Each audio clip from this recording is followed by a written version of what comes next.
Welcome back to the Unofficial Squarespace Entrepreneur Podcast.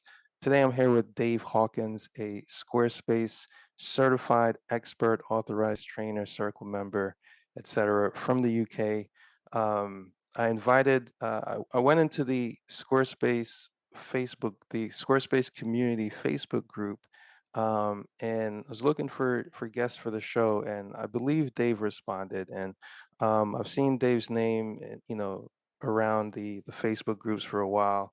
So I thought it'd be great to have him on and get to know his particular perspective on Squarespace web design and what he sees from his vantage point.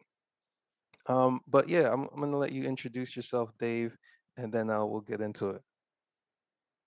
Brilliant, Amari. Well, thanks for having me, and yeah, it's a pleasure. It's exciting to join you for this conversation.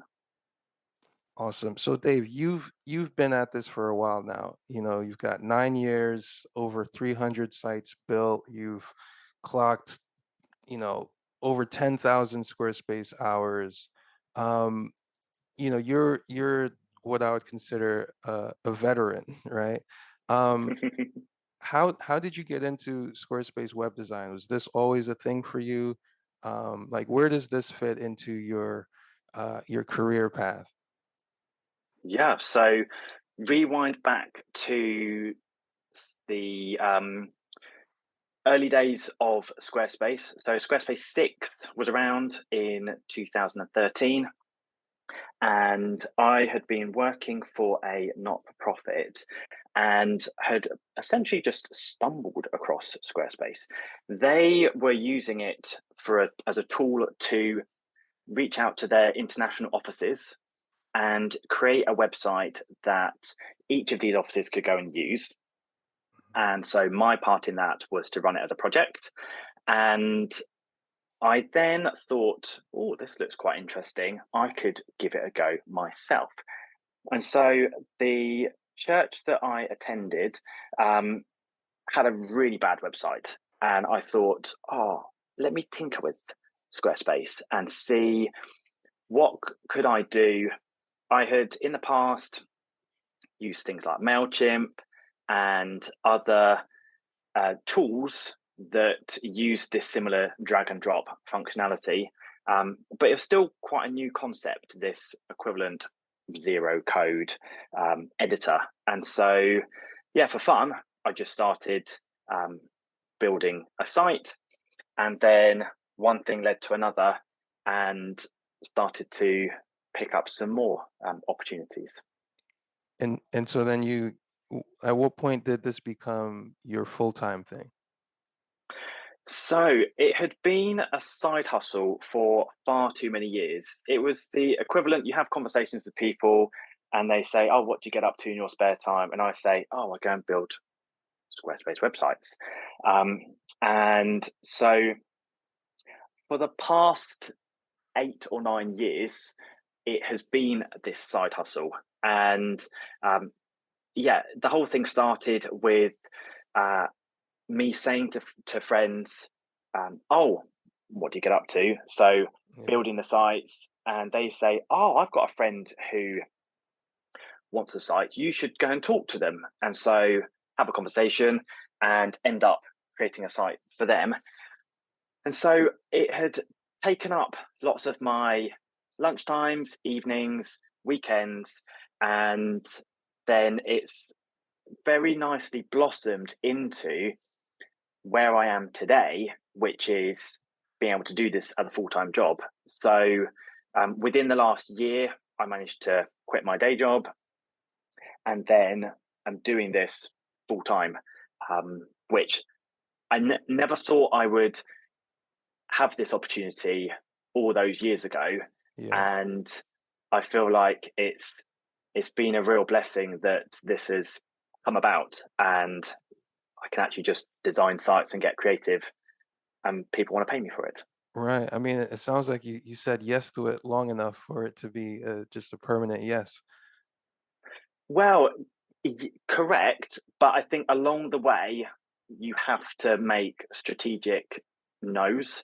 Mm, So the yeses started with like, how do you get started is often a question that um, people have asked me, and what I basically did was I had a few people who essentially couldn't afford to pay a web designer, then say, "Oh, I've got this site and it looks a bit rubbish," or "It kind of works but doesn't work on a phone. Um, would you be able to help me?" Or words to that effect. So these were people that were charities, startups. One person was an author, and that essentially gave me a portfolio, mhm. having said yes to a lot of these, to then be able to create my own site and then put that in front of people to then enable a more people to get in touch. Right. I think it's interesting that your site came second to the first bunch of sites, right? Mm, yeah, yeah. Because It I think a lot of web designers, assume that they have to have their site all ready to go and bundled up when, when you're having conversations with people, you don't really need a website to get the job done, at least initially. No, no, not at all. And maybe I started in more of the early days of, I say early days, this is within the last 10 years, and it sounds ludicrous saying the early days. Um, but I started at a time where, yeah, I didn't have a site of my own. Essentially, my work was just showcasing other people's. And then a lot of the sites that organically just came about was because for a couple of sites, I put my name in the footer, and then people clicked on that, saw that I got up to things. And that's basically how the name Made by Dave came about, because I thought, well, what on earth am I going to call myself? Like, to think of this, because it wasn't a business, it was a side hustle. And in the footer, I thought, well, people write website, colon, and then what do they write after this? So I thought, oh, be a nice touch. We'll just say Made by Dave. It's personal. Loads of people know somebody called Dave, and it it's basically stuck. Yeah. Dave, I'm curious, right? Of my last, I don't know, five or so guests, half of them have been from the UK.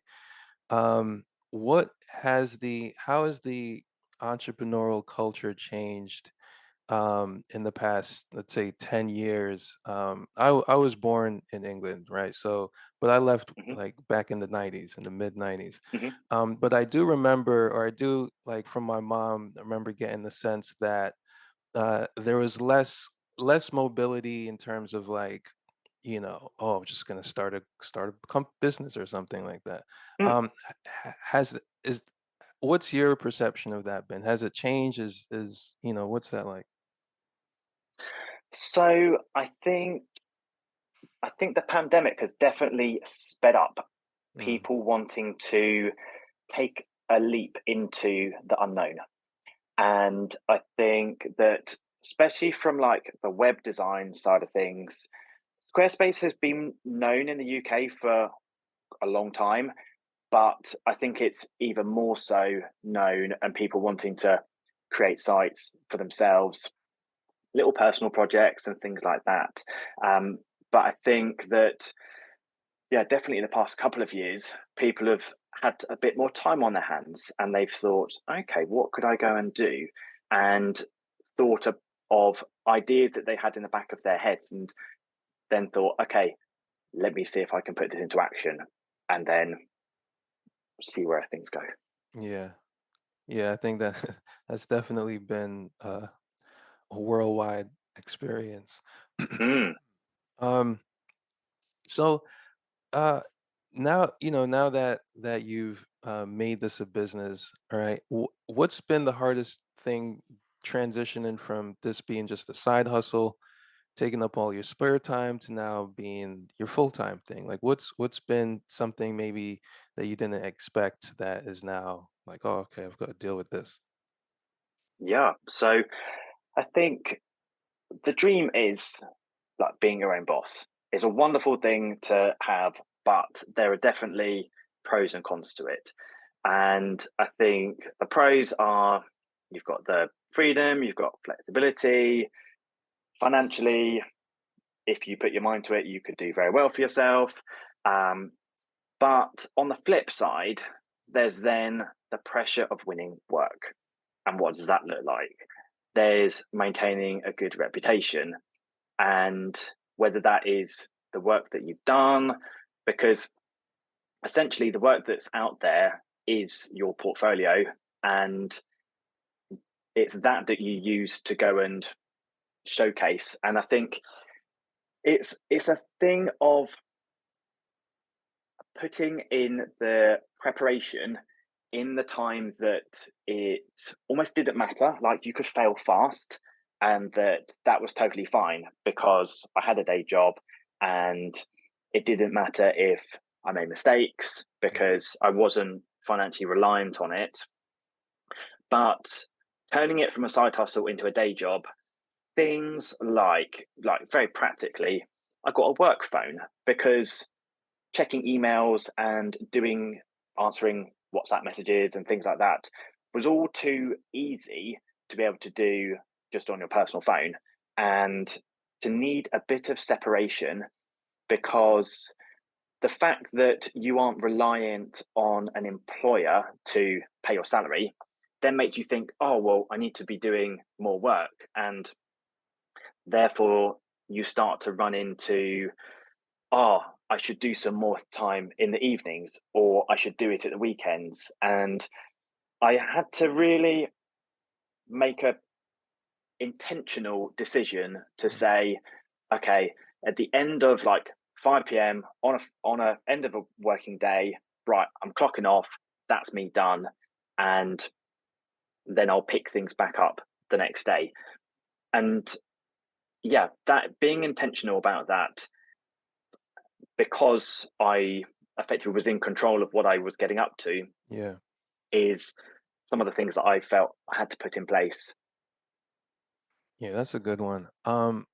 I saw something from you a few weeks ago on LinkedIn that I was like, yes, I'm glad someone is tapping into this uh, thing, which is being responsive, right? So, Hmm. and I think in this case it was the Squarespace marketplace. Hmm. I think you tapped into something where it's like you realize, oh, if I respond quickly to these things, I'll get more of them. Hmm. Can you talk a little bit about that? Yeah, of course. So the post that I said was basically within 24 hours, I had got 10 inbound leads, and I was quite astounded by it.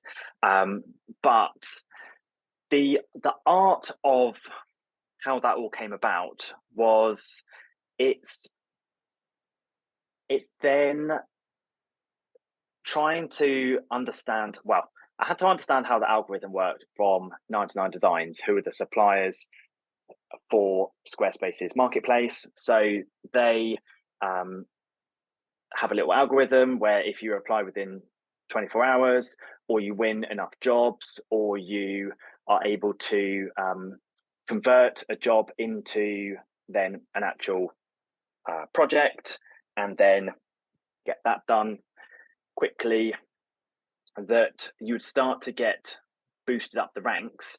And also, I guess, in the other hand, is you'd get more opportunities coming Yeah. to you.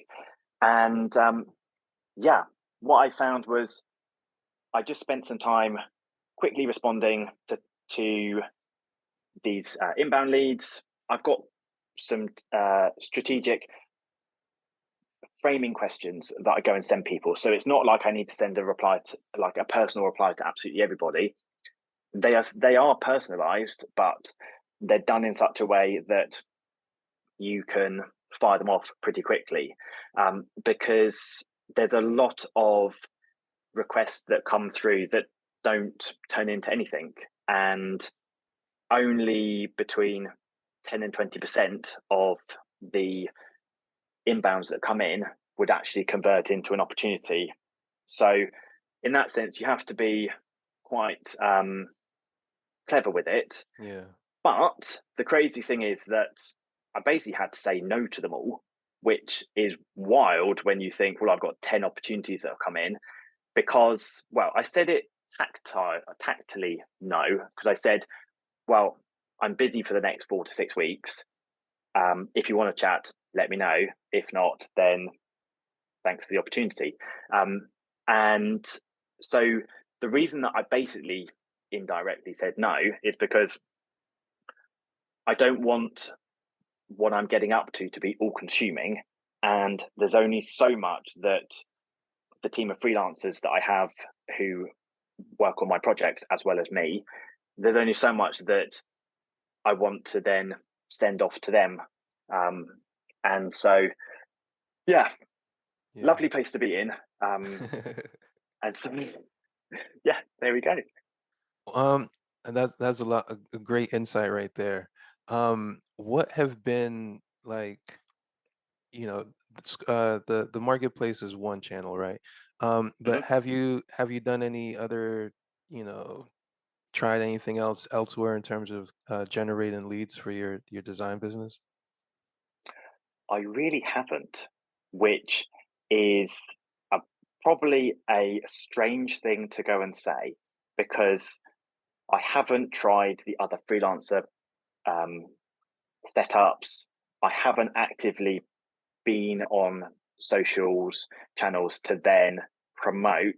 Um, and it's very much been an organic way to the point which I basically spent, well, I had up until I turned it full time, spent £0 on any sort of marketing um, because a lot of it was just all organic and it's snowballed from you do one person's site, you put your name on the bottom, Yeah. then you get lots of invites coming through that but this has all happened very organically over the last 9 years and but then word of mouth happens and one person says, oh yeah, I had a great experience with Made by Dave and you should go and talk to them.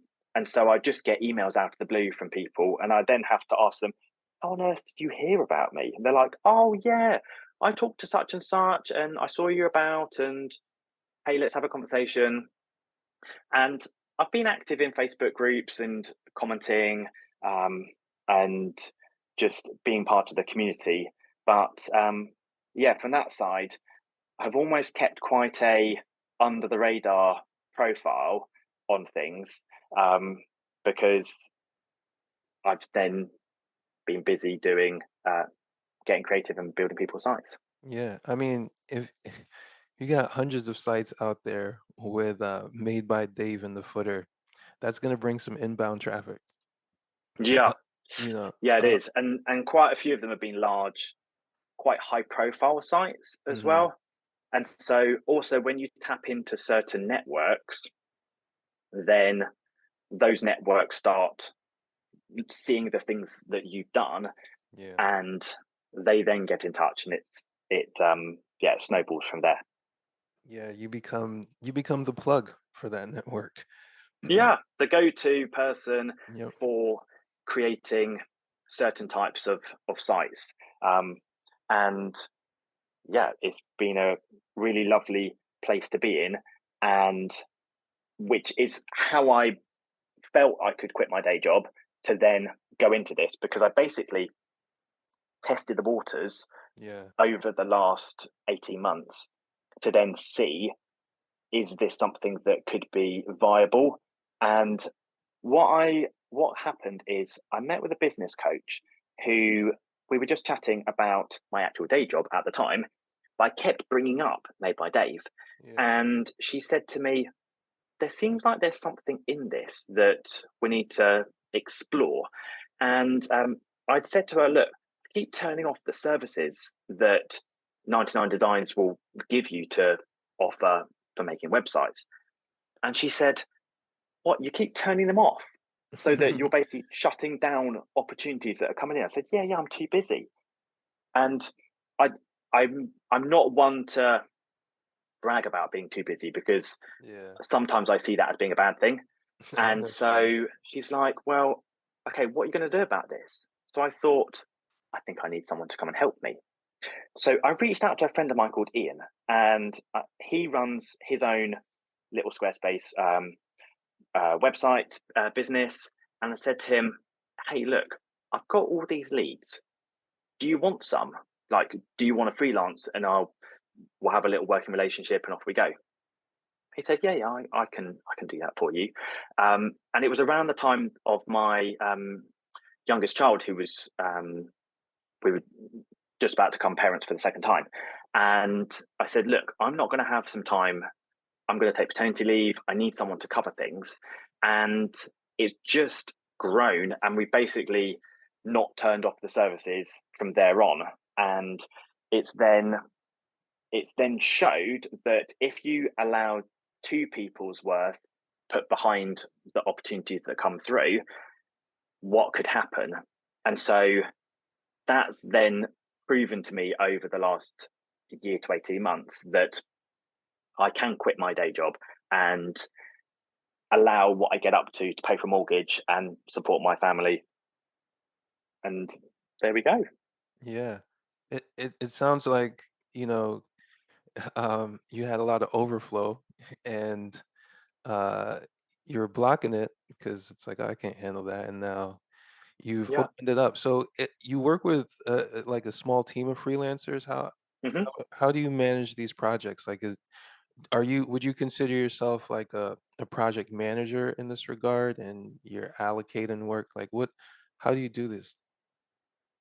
So, in a past life, I have been a project manager. So, in that sense, it comes quite naturally to run projects. But a lot of these, I will have a working relationship with the team and just pass them the opportunities and say, "Here you go, over to you."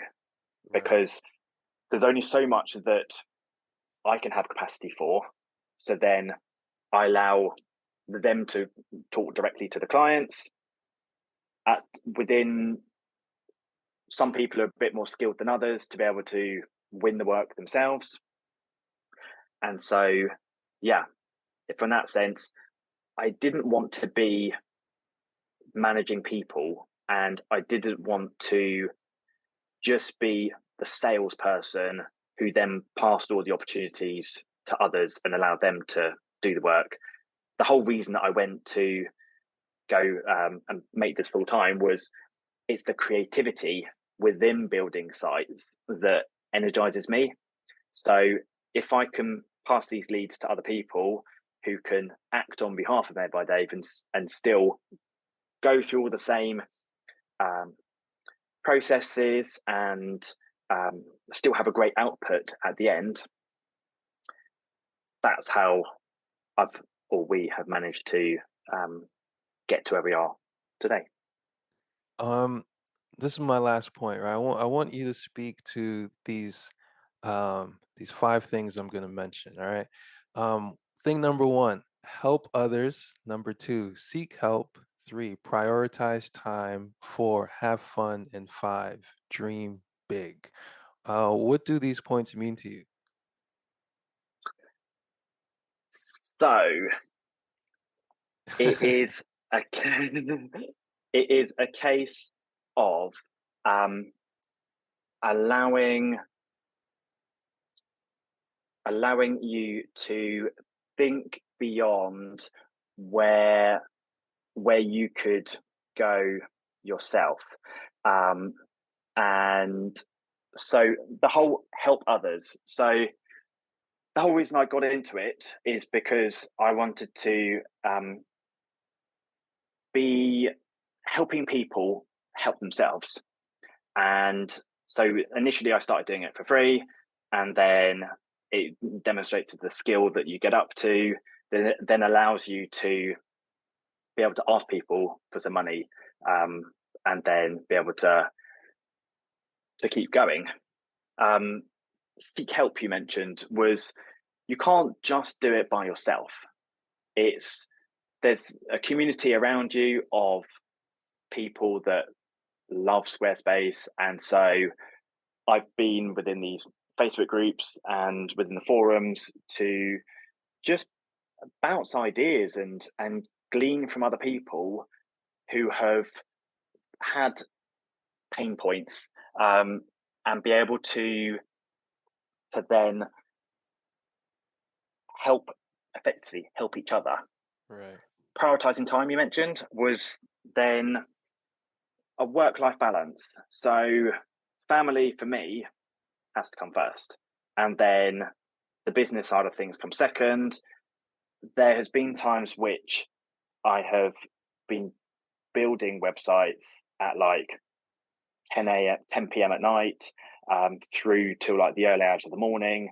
And it's been a time in which on the outside it might look like, oh, there's great success and there's brilliant things that are being done, but losing out on family time or mental load of like juggling essentially two full-time jobs. Um, at one stage, I became good friends with the 5 a.m. club, which honestly isn't all that it's cracked up to be. Um, and I'd much rather have like a healthy work-life balance, and that whole thing of like the art of saying no to things, um, having fun. It's like, well, getting creative. Why can't you let your creative juices flow, allow the freedom and opportunity that that brings, and along the way, don't take yourself too seriously. Like, there's so many people that when I design sites for them, I say, look, give me your honest feedback on things, because I'm I've done enough sites that I am happy to receive what they're going to tell me, and then have fun along the way with it. But dreaming big was the thought all those years ago, which is like, okay, what if? What Yeah. if I could do this full time? What if I could not only help and build sites for like friends, but then networks within the UK, but then, oh, what about international clients? What about people that just I've never even known what they get up to? And so this lulled me designing sites, then having that opportunity to be a Squarespace expert, which is a bit of a wild thing to go and say.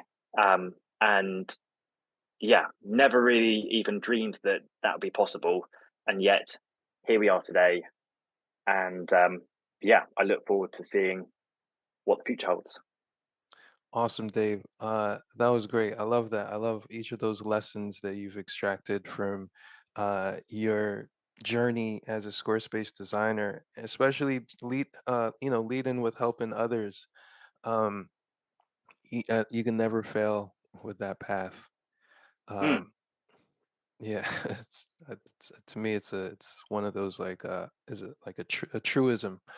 yeah, If you lead with that, it'll always open up doors, and then it always, to me, it always comes back around to that.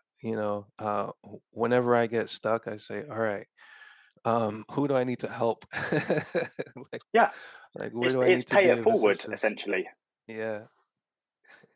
Well, because other people will then come back around and help you. yep. hmm great big old loop. Dave, it's been great talking and getting to know you. Do you have any parting words for our audience?